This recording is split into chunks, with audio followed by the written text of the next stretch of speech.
वो तुम्हें यहां तक ले आया, तुम्हें छोड़ने के लिए नहीं लेके आया।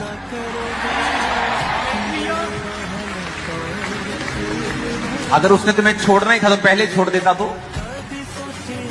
वो अपना समय व्यर्थ क्यों करता? वो अपनी मेहनत जो तुम पर की गई व्यर्थ क्यों करता? यीशु मसीह ने अपना लहू आपके लिए दिया है और वो अब तक आपको यहां तक लेके आया है, आपको छोड़ने के लिए नहीं।